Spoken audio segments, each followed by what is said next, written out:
SA 700 forming an opinion and reporting on financial statement. इसमें 3 topic हैं। Topic 1 है अपना factor 2 form an opinion. Topic 2 है इसका स्पेसिफिक इवेल्युएशन बाय ऑडिटर। और टॉपिक 3 है elements ever content of audit report. Topic 1 के जो जो अपना टॉपिक 1 है factor to form an opinion, उसके 3 पार्ट हैं। पहला पार्ट है to form opinion auditor shall obtain reasonable assurance. दूसरा पार्ट है इवेल्युएशन बाय ऑडिटर। तीसरा पार्ट है qualitative aspects of entity's accounting practice. ये तीनों पार्ट एक दूसरे से लिंक है, तीसरा पार्ट दूसरे से लिंक है और दूसरा पार्ट पहले से लिंक है। सबसे पहले बात करते हैं हम पार्ट 1 की। टॉपिक 1 में topic 1 factor to form an opinion part 1 to form opinion auditor shall obtain reasonable assurance. अब इसमें 3 पॉइंट्स हैं। इस 3 पॉइंट्स में की ये सीक्वेंस है कि तीसरा पॉइंट दूसरे से लिंक है, दूसरा पॉइंट पहले से लिंक है। पहला पॉइंट बात करता है कि ऑडिटर को फॉर्म करना ओपिनियन कि क्या फाइनेंशियल स्टेटमेंट मटेरियल स्पेक्ट में प्रिपेयर किया गया। दूसरा पॉइंट बोलेगा कि ऊपर जो फॉर्म करना है ओपिनियन पहले पॉइंट में, दूसरा पॉइंट बोलता है कि उसको फॉर्म करने के लिए कंक्लूड करेगा ऑडिटर कि क्या उसने रीजनेबल एश्योरेंस ऑब्टेन किया। और तीसरा पॉइंट बोलता है कि ऊपर जो दूसरे पॉइंट में हम बोल रहे हैं कि कंक्लूड करेगा, वो कंक्लूड किस बेस पे करेगा, किन 3 चीज़ों को देखेगा। तो ये बात करता है तीसरा पॉइंट। ठीक है, तो पहला point auditor shawl form opinion whether financial statement are prepared in all material respect as per applicable FRF. Point 2, to form that opinion auditor shall conclude as to whether auditor has obtained reasonable assurance about whether financial statement are free from misstatement, whether due to fraud or error. Third point, that conclusion in point 2, that conclusion shall take into account a whether sufficient and appropriate audit evidence have been obtained, B whether uncorrected misstatement are material, C the evaluation made by auditor. तो ये 3 point थे। और अब आते हैं कि जैसे हमने देखा कि तीसरे पॉइंट के लास्ट में था तो इवेल्युएशन मेड बाय ऑडिटर। यही अपना हेडिंग है पार्ट 2 का। Part 2 evaluation made by auditor. Auditor किस किस चीज़ के इवेल्युएट करेगा। इसमें 2 चीज़ें हैं। सबसे पहले तो वही जो हमने ऊपर पढ़ा था कि फाइनेंशियल स्टेटमेंट क्या प्रिपेयर किया मटेरियल एस्पेक्ट में, ये देखेगा ऑडिटर। और दूसरा देखेगा क्वालिटेटिव एक्सपेक्ट्स अकाउंटिंग प्रैक्टिस का, यानी कि जो अकाउंटिंग प्रैक्टिस होगी। मान लो कि अकाउंटिंग जजमेंट हो गया, इंडिकेटर्स हो गया, फिर हम लोगों की अकाउंटिंग एस्टिमेट हो गया, मेजरमेंट हो गया, इसमें क्वालिटी है कि नहीं है, क्योंकि ये बेस किस पे किए जाते हैं, ये बनते हैं अपने मैनेजमेंट के जजमेंट पे। और क्या वो जजमेंट ठीक है, इसको बोलते हैं क्वालिटेटिव एस्पेक्ट्स को देखना। तो part 2 evaluation by auditor. First point auditor shall evaluate whether financial statements are prepared as per applicable FRF. Second point, this evaluation shall include consideration of qualitative aspect of entities accounting practice, including indicator of possible bias in management judgment. तो part 2 में हमने देखा, part 2 के second point में है consideration of qualitative aspects of entity's accounting practice. यही अपना heading है पार्ट 3 का। Part 3 qualitative expect of entity's accounting practice. इसमें 4 पॉइंट हैं। Part 3 qualitative aspects of entity's accounting practice. इसमें 4 पॉइंट हैं। और इसमें जो पहले 2 पॉइंट है वो लिंक है और तीसरा चौथा पॉइंट है वो लिंक है। पहले 2 पॉइंट इसलिए लिंक है क्योंकि दोनों बात करते हैं मैनेजमेंट के बारे में, और लास्ट के 2 पॉइंट इसलिए लिंक है क्योंकि दोनों बात करते हैं एसए के बारे में। तीसरा पॉइंट बात करता है एसए 260 के बारे में और चौथा पॉइंट बात करता है एसए 540 के बारे में।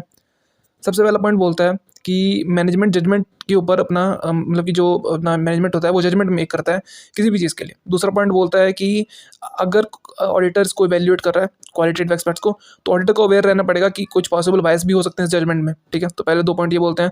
और दूसरे पॉइंट के ही बीच में लिख रखा है कि अगर ऑडिटर कंक्लूड कर सकता है, ठीक है, मे अगर चाहे तो, मतलब कि उसकी मर्जी है, मे कंक्लूड कर सकता है कि इसके बेस पे, यानी कि जो लैक ऑफ न्यूट्रलिटी है, जो पॉसिबल बायस है मैनेजमेंट का, उसके बेस पे कंक्लूड कर सकता है कि फाइनेंशियल स्टेटमेंट मिसस्टेटेड है। ठीक है, लेकिन ये मे है, शॉल नहीं है, ये डिपेंड करता है। ठीक है, उसके बाद आता है अपना तीसरा चौथा पॉइंट। तीसरा पॉइंट बात करेगा कि ऐसे 260 के हिसाब से हमने बात करना है qualitative experts of accounting practice की जो कम्युनिकेशन करते हैं टीसीडब्ल्यू को, तो हमको वो बताना है कि ऐसे 260 में भी इसके बारे में एक डिस्कशन दिया गया है। और चौथा पॉइंट बोलता है कि ऐसे 540 जो कि बात करता है कि अकाउंटिंग एस्टिमेट कैसे बनते हैं, ये सी फाइनल में है। ऐसे 540 में भी एक बात जिक्र किया गया है कि मैनेजमेंट का बायस भी हो सकता है अकाउंटिंग एस्टिमेट में। ठीक है, तो ये चीज़ है। और चौथा पॉइंट ये बात करता है कि एस्टिमेट मतलब कि मैनेजमेंट का बायस हो सकता है एस्टिमेट में, लेकिन अगर मैनेजमेंट का बायस है इसका मतलब ये नहीं है कि ऑडिटर इसको बोल दे कि हाँ ये मिसस्टेटमेंट है, क्योंकि मैनेजमेंट का बायस सिर्फ अकेला फैक्टर नहीं है। डिपेंड करता है कि बायस जो है वो मटेरियल है कि नहीं, या फिर वो कुछ बहुत चीज़ों पर डिपेंड करता है। मतलब कि सिर्फ बायस को देख के हम ये नहीं बोल सकते कि मिसस्टेटमेंट है। तो part 3 qualitative aspects of entity's accounting practice. Point 1 management make number of judgement about amount and disclosure in financial statement. Point 2 In considering qualitative aspects of entities' accounting practices, auditor may become aware of possible bias in management judgment. Therefore, auditor may conclude that cumulative effect of lack of neutrality, यानी कि जो management का बायस उसको बोलते हैं lack of neutrality, with uncorrected misstatement cause financial statement to be materially misstated. Point 3. Essay 260 contain a discussion of qualitative aspects of accounting practices with TCWG. Point 4. Essay 540 address possible management bias in making accounting estimate, यानी कि management का बायस होता है accounting estimate को met करने का. Point 4. Essay 540 address possible management bias in making accounting practices. Point 4 आगे define करता है indicator of possible management bias does not constitute misstatement. They may however और may यानी कि हो सकता है या फिर नहीं हो सकता. They may however affect auditors evaluation whether financial statement are free from misstatement or not. यानी कि ऑडिटर इवेल्युएशन को इफेक्ट कर सकता है, लेकिन अगर है इसका मतलब ये नहीं है कि ये मिसस्टेटमेंट ही है. पार्ट 3 के सेकंड पॉइंट में हमने देखा कि ऐसे 260 बात करता है, पार्ट 3 के सेकंड पॉइंट में देखा कि ऑडिटर में conclude based on lack of neutrality and uncorrected misstatement that financial statement may be materially misstated. मतलब कि लैक ऑफ न्यूट्रलिटी की वजह से चाहे तो मिसस्टेटमेंट मिसस्टेटेड हो सकती है, ये ऑडिटर कंक्लूड कर सकता है. लेकिन लैक ऑफ न्यूट्रलिटी यानी कि मैनेजमेंट बायस का एग्जाम्पल क्या है, तो वो नीचे डिफाइन किया है एग्जाम्पल या फिर indicator of lack of neutrality include the following. इसमें 2 पॉइंट है. पहला है कि जो अपना मैनेजमेंट है वो सिलेक्टिव करेक्शन करता है मिसस्टेटमेंट की, जो को हमने उसको अटेंशन में लाया था कि हाँ ये मिसस्टेटमेंट है, उसकी सिलेक्टिव करेक्शन करता है. और दूसरा पॉइंट बोलता है कि मैनेजमेंट बायस कर सकता है अकाउंटिंग एस्टिमेट बनाने में. ये अपने एग्जांपल्स हैं लैक ऑफ न्यूट्रलिटी के. Indicators of lack of neutrality include the following. First point selective correction of misstatement brought to management attention during the audit. Second point possible management bias in making accounting estimate. Topic 2 specific evaluation by auditor. इसमें है total 6 point और पहले 3-4 point में बात होगी सिर्फ accounting policy की, accounting estimate की और डिस्क्लोजर की. तो पहला पॉइंट है financial statement adequately disclose significant accounting policies selected and applied. Accounting policy selected and applied जो लास्ट के 4 वर्ड है पॉइंट ए के, उसी को नीचे उतार देना पॉइंट बी में. Accounting policy selected and applied are consistent with FRF and appropriate. Point C accounting estimate made by management are reasonable. Point D. Financial statement made appropriate disclosures in order to enable the intended user to understand material effect of transaction and event. Point E. Information presented are relevant, reliable, understandable, comparable. Point F. Terminology used in management, terminology used in financial statement is appropriate.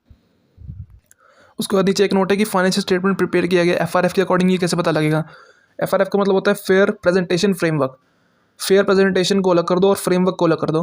तो financial statement कैसे पता लगेगा कि ये FRF के according बने. तो पहला पॉइंट बताता है कि कैसे फ्रेमवर्क के अकॉर्डिंग बने, ये कैसे पता चलेगा कि उसकी प्रेजेंटेशन क्या, स्ट्रक्चर क्या, कंटेंट क्या है. और दूसरा पॉइंट बताता है कि फेयर प्रेजेंटेशन है कि नहीं, ये कैसे पता चलेगा कि क्या उसमें नोट्स इंक्लूडेड हैं कि नहीं. तो ये नोट है if financial statement are as per applicable FRF. Point A overall presentation structure and content of financial statement. B. whether financial statement include notes to achieve fair presentation. तो point A बात करता है framework के बारे में, point B बात करता है फेयर प्रेजेंटेशन के बारे में. दोनों को मिलाकर हम बोल देंगे कि फाइनेंशियल स्टेटमेंट हमारा FRF के अकॉर्डिंग बन रखा है. Overall presentation structure and content. Point B whether financial statement include notes to achieve fair presentation. Topic 3 elements और content of audit report. Audit report में क्या क्या होता है, इसमें टोटल होती है 5 चीज़ें. पहला होता है टाइटल यानी कि इंडिपेंडेंट ऑडिटर्स रिपोर्ट. दूसरा होता है address to members of company, और अगर पार्टनरशिप है 2 पार्टनर्स ऑफ फर्म. और तीसरा होता है ऑडिटर ओपिनियन. चौथा होता है बेसिस फॉर ओपिनियन, जो हमने तीसरे में ऑडिटर ओपिनियन दिया उसका बेसिस क्या है.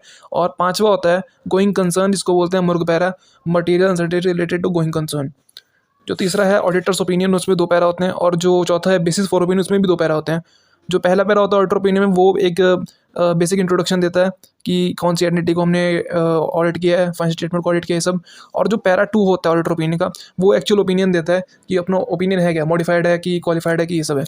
उसी तरह बेसिस फॉर ओपिनियन में दो पैरा होते हैं। पहला पैरा बात करता है कि हमने ऐसे वैसे को जो हमने ऑडिट है ऐसे के अकॉर्डिंग किया और ये सब चीज़ें बेसिक। और पैरा 2 एक्चुअल बात करता है कि बेसिस फॉर ओपिनियन है क्या, कि बेसिस फॉर मॉडिफाइड ओपिनियन क्या है, बेसिस फॉर डिस्क्लेमर ओपिनियन क्या है, वो पैरा 2 बात करता है। तो पैरा 1 चाहे बेसिस ओपिनियन का हो चाहे ऑडिटर ओपिनियन का हो, ये हमेशा बेसिक इंट्रोडक्शन देता है। और पैरा 2 में एक्चुअल ओपिनियन और अपना एक्चुअल बेसिस फॉर ओपिनियन लिखा होता है। सो टॉपिक 3 कंटेंट या फिर एलिमेंट्स ऑफ ऑडिट रिपोर्ट में हम दो ही चीज़ें पढ़ेंगे, ऑडिटर्स ओपिनियन और basis for opinion. Auditors opinion में दो पैरा आएंगे। पैरा 1 बताएगा इंट्रोडक्शन, ठीक है, तो उसमें 5 पॉइंट है। पहला पॉइंट बताया कि आइडेंटिफाई करो एंटिटी जिसको तुम ऑडिट करो। दूसरा पॉइंट बताता है कि स्टेट करो कि फाइनेंशियल स्टेटमेंट तुमने ऑडिट करें। तीसरा बताता है कि आइडेंटिफाई करो टाइटल ऑफ फाइनेंशियल स्टेटमेंट, यानी कि जो ऊपर दूसरे पॉइंट में तुमने बोला कि स्टेटमेंट तुमने फाइनेंशियल स्टेटमेंट ऑडिट करे उसके टाइटल आइडेंटिफाई करो, बैलेंस शीट है, P&L है, क्या है। और चौथा बोलता है कि रेफर करो नोट्स को। पांचवा बोलता है कि डेट को स्पेसिफाई करो जो कि फाइनेंशियल स्टेटमेंट की डेट है, यानी कि ऑडिट रिपोर्ट की नहीं, फाइनेंशियल स्टेटमेंट की डेट क्या है वो। और दूसरे पैरा में हम एक्चुअल ओपिनियन देंगे। Auditors opinion, first point, auditors will identify entity whose financial statement have been audited. Second point, auditors all state that financial statement have been audited. Third point, identify the title of each statement comprising financial statement. Point 4, refer to notes including summary of significant accounting policies. And point 5, specify the date or period covered by each financial statement. ये हो गया auditor opinion का para 1। Para 1 में हमने देखा introduction. Para 2 आएगा actual opinion. अब यहाँ पे ऐसे 700 में बात करेंगे हम अनमॉडिफाइड ओपिनियन की।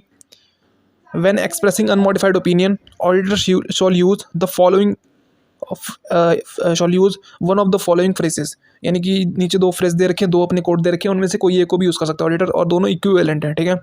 पहला फ्रेज बोलता है कि फाइनेंशियल स्टेटमेंट प्रेजेंट करता है फेयरली, और दूसरा बोलता है फाइनेंशियल स्टेटमेंट गिव करता है ट्रू एंड फेयर व्यू। यही दोनों में फ़र्क है, ठीक है। तो para 2 unmodified opinion, when expressing unmodified opinion on financial statement auditor shall use one of the following phrase. A, in our opinion financial statement present fairly in all material respect in accordance with applicable FRF। और point B, in our opinion complying financial statement give true and fair view. इसके दो छोटे छोटे note है। पहला note ये बोलता है कि प्रेजेंट फेयरली और give true and fair view दोनों सेम है और इक्विवेलेंट है। और दूसरा नोट बोलता है कि अगर हम अनमॉडिफाइड ओपिनियन दे रहे हैं तो हमको ये वाले फ्रेज यूज़ नहीं करने हैं, जैसे विद द फॉरगोइंग एक्सप्लेनेशन या फिर सब्जेक्ट टू, क्योंकि इससे हिंट मिलती है कि हम अनमॉडिफाइड नहीं मॉडिफाइड ओपिनियन दे रहे हैं, तो इसको हम यूज़ नहीं कर सकते हैं 700 के अकॉर्डिंग अनमॉडिफाइड ओपिनियन में। दूसरा हम डिस्कस करेंगे basis for opinion paragraph. Basis for opinion, इसके अंदर दो पैरा आते हैं। पैरा 1 इंट्रोडक्शन है और पैरा 2 है अपना एक्चुअल जो बेसिस होता है ओपिनियन का। तो पैरा 2 तो यहाँ पे नहीं है क्योंकि ये अनमॉडिफाइड ओपिनियन है, मॉडिफाइड ओपिनियन के केस में होता है वो, लेकिन यहाँ पे अब पैरा 1 तो होगा, ठीक है। पैरा 1 सब में कॉमन होएगा। पैरा 1 में आती है 4 पॉइंट और चारों में कॉमन चीज़ है कि चारों एस से शुरू होते हैं और चारों SS की बात करते हैं, तो 4S की बात होगी यहाँ पे। फर्स्ट पॉइंट, ऑडिटर को स्टेट करना है कि उसने ऑडिट किया है ऐसे के अकॉर्डिंग। दूसरा पॉइंट बोलता है कि ऑडिटर को रेफर करना है उस सेक्शन का ऑडिट रिपोर्ट में जहाँ पे ऑडिटर की रिस्पॉन्सिबिलिटी दी हुई है ऐसे के अकॉर्डिंग क्या है। तीसरा पॉइंट बोलता है कि ऑडिटर को इंक्लूड करना स्टेटमेंट जो कि ऑडिटर इंडिपेंडेंट है। और चौथा बोलता है कि ऑडिटर को ये बिलीव होना चाहिए कि जो उसने ऑडिट एविडेंस ऑब्टेन किया वो सफिशिएंट एंड अप्रोप्रिएट है। तो फर्स्ट पॉइंट पैरा 1 का basis for opinion para 1। First point, auditor shall state that audit was conducted in accordance with applicable SA, ये पहला ऐसा हो गया, SA का पहला ऐसा हो गया। Second point, refer to section, auditor shall refer to section का दूसरा ऐसा हो गया, of audit report that describe auditor's responsibility under SA।